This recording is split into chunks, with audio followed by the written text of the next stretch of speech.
Hello friends, मेरे channel में आप लोग को स्वागत है। तो चलिए अब बात करते हैं मंथली चार्ट से। जो जैसे जैसे इस महीना ख़त्म होने वाला है तो यहाँ से शुरू करते हैं और देखते हैं। देखिए, ये जो मैं लाइन दिखा रहा हूँ ना, इस लाइन पे इतनी बड़ी कैंडल हुआ। इस बड़ी कैंडल की जो क्लोजिंग है, इसके नीचे कभी क्लोज नहीं हुआ। और ये जो 3 मंथ्स का जो कैंडल है ना, अभी इस महीने का जो भी लो है 21,800। और ये मोटा मोटी अगर हम बात करें तो ये 21,700 और 800 के नीचे कभी भी क्लोज नहीं हुआ। देखो इसकी लो क्या है, 21,700, ये 21,777, 21,800। तो हम एक मान के चलिए इसकी जो क्लोजिंग है वो 21,700। तो 21,700 आने वाले टाइम पे ये क्रूशियल सपोर्ट के काम करेगा। ये जो कैंडल बता रहे हैं 1 2 3 4 5 6 कैंडल, अगर इसके ऊपर रहता है तो अच्छी बात है, अगर इसके नीचे रहता है तो बहुत ही कुछ ख़राब हो सकता है। तो ये एनालिसिस जो मंथली कैंडल वाइज हम ये बता रहे हैं, तो इस चीज़ को हमेशा याद रखिए। 21,700 के नीचे कभी भी किसी भी हाल पे क्लोज नहीं होना चाहिए। और इसके ऊपर फिर बाद में देखते हैं कि सही मायनों में ये क्या। देखो यहाँ पे लिखा हुआ है ना 21,800, ये लिखा हुआ है क्यों। और 21,800 मैं बताऊँगा। 21,700 जो क्रूशियल सपोर्ट एरिया की तरह काम करेगा। इसको रेड में कन्वर्ट कर लेते हैं सो दैट दिमाग में रहेगा। ठीक है, चलिए अब आते हैं मंथली चार्ट के ऊपर, वीकली चार्ट के ऊपर। तो वीकली चार्ट के ऊपर जिन लोग मेरा व्हाट्सअप और ट्विटर में नहीं है तो जाके ट्विटर में जल्दी ज्वाइन कर लीजिए। तो यहाँ पे मैंने आपको बता दिया था, ये देखो ट्विटर चैनल में। और ट्विटर चैनल में क्लियर कट बोला था। यहाँ पे कहाँ पे, रिलायंस की तो हो गई बात, टीसीएस की हो गई, अल्ट्राटेक की कर लिया था मैंने। ये देखो निफ्टी के बारे में मैंने बात किया था।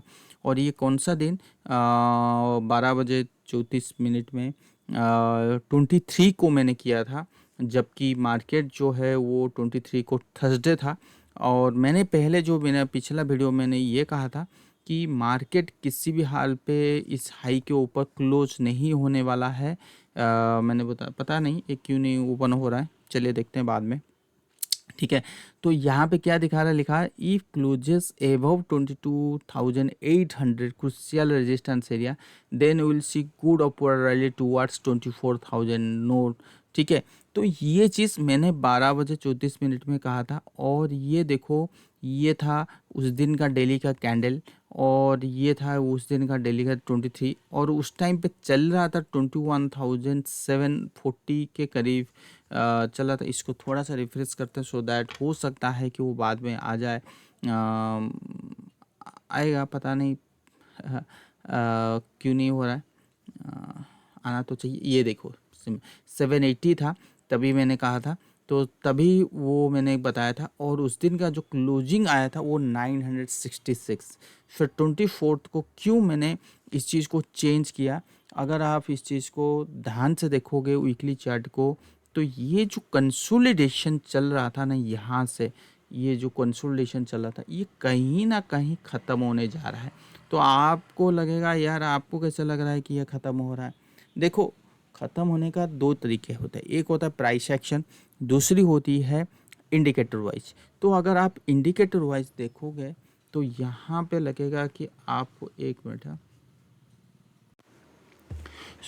यहाँ पे अगर आप वीकली चार्ट की अगर इंडिकेटर देखोगे, यहाँ पे मैं आपको इंडिकेटर दिखाऊं तो ये जो लोअर लो चला थी कहीं ना कहीं हायर, मतलब पिछला हाई को ब्रेक कर चुका। अगर मैं इसकी डेली चार्ट के बेसिस पे भी दिखाऊं ना तो भी ब्रेक कर चुका। तो कहीं ना कहीं ये इंडिकेशन दे रहा है ये जो कंसोलिडेशन चल रहा है ना, ये ख़त्म हो गया है। ठीक है, अब एक नया ट्रेंड चालू होने वाला है। ये बहुत दिन से कंसोलिडेशन काइंड ऑफ चल रहा था, जो पहले पता नहीं लग रहा था।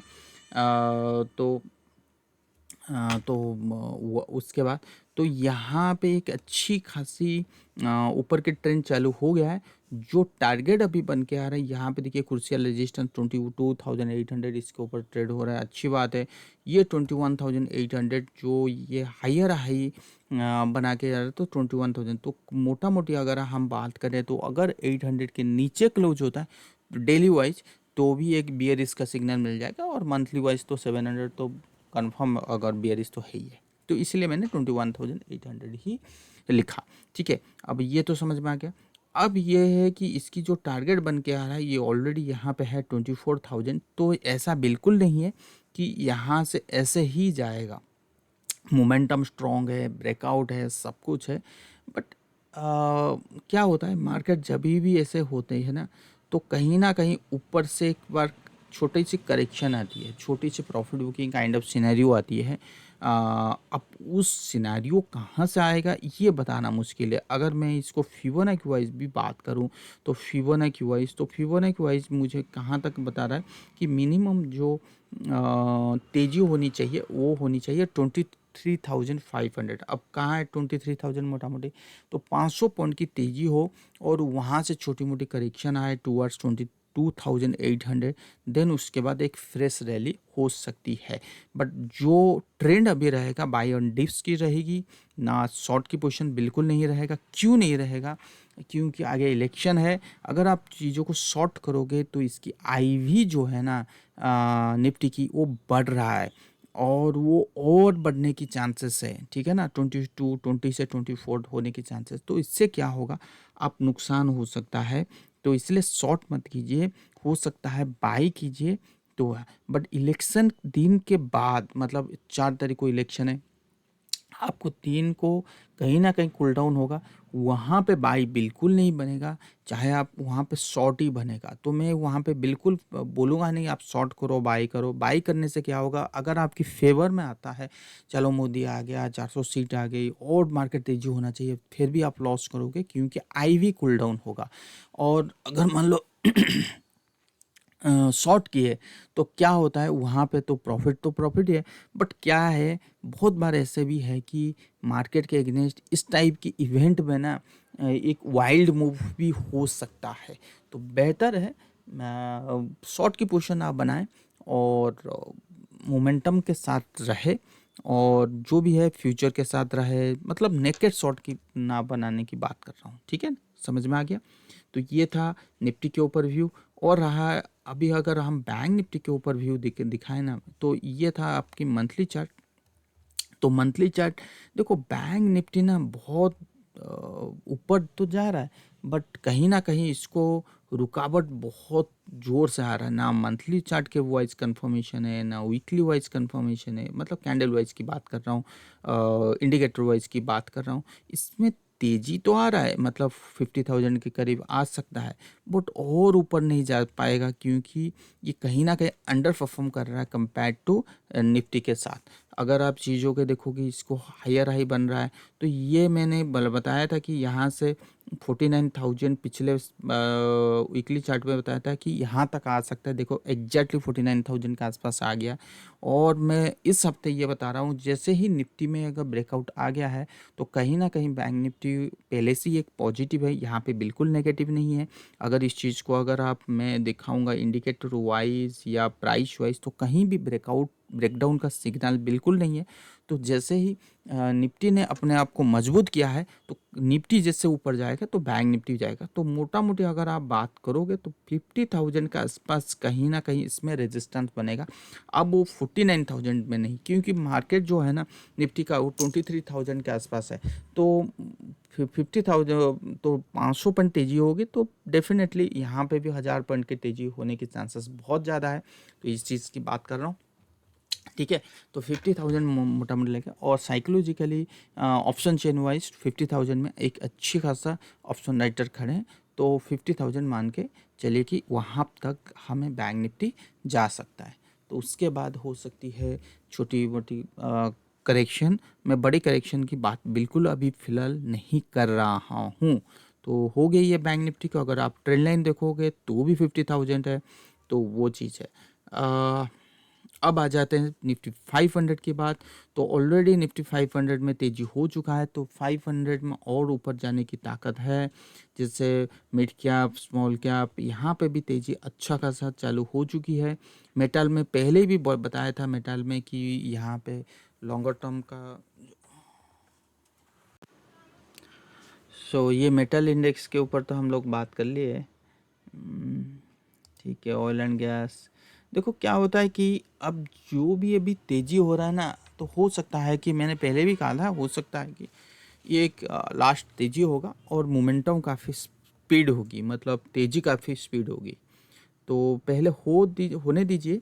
और आईटी मुझे मार्जिन ऑफ सेफ्टी के बेसिस पे बहुत अच्छा दिख रहा है। देखिए आईटी का क्लोजिंग भी बहुत अच्छा हुआ है। अगर मैं मंथली कैंडल वाइज भी बात करूं तो ठीक है, उतना भी ठीक नहीं है, बट वीकली जैसे ये चैनल पे चल रहा था और ये हायर हाई कैंडल बनना चालू किया है, तो उस बेसिस पे हम ये मान के चल सकते हैं आईटी में एक 50% जो मार्जिन ऑफ सेफ्टी के बेसिस पे यहाँ तक आ सकता है।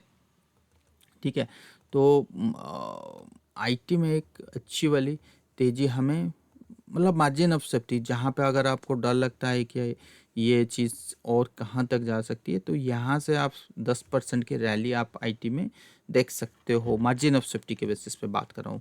इसके पास और भी चांसेस है कि ये जो ऑल टाइम हाई है ना, यहाँ तक छू सकता है। अगर मैं टीसीएस लेके आया हूँ ना, तो टीसीएस मैंने यहाँ पे बोला था कि टीसीएस में अगर ये ब्रेकआउट होगा तो यहाँ तक आ सकता है टीसीएस में। तो यहाँ से लेके अगर मैं बताऊँ 10 से 15% की रैली हम टीसीएस में देख सकते हैं। ठीक है, जो अभी तक टीसीएस की चार्ट अभी दिखाने की कोशिश कर रहा है। तो आरईसी वगैरह अगर देखा हूँ तो ठीक है, बहुत बढ़िया है। नेशनल एल्यूमिनियम 1% बहुत पहले से मैंने बोल रखा हूँ इसको बाई करो 160, और जो अल्टीमेट टारगेट मेरा है वो 214 है। बट मैं इतना ही बोलूँगा, इस स्टॉक को आप स्टॉक में बने रहो। ठीक है, और लास्ट में गोल्ड और सिल्वर की हम बात करते हैं और कॉपर की बात करते हैं। गोल्ड और सिल्वर की अगर मैं बात करूं तो कहीं ना कहीं मुझे ये दिखा रहा है, यहाँ पे अगर मैं बात करूं तो देखो मल्टी ईयर ब्रेकआउट है गोल्ड में, सिल्वर में। तो दोनों में एक अच्छी तेज़ी की चांसेस है और होगा भी, तो इसमें बने रहिए। और बाकी ठीक है, तो देखते हैं बाद में। ठीक है ना, तो आज के लिए बस इतना ही। नमस्कार।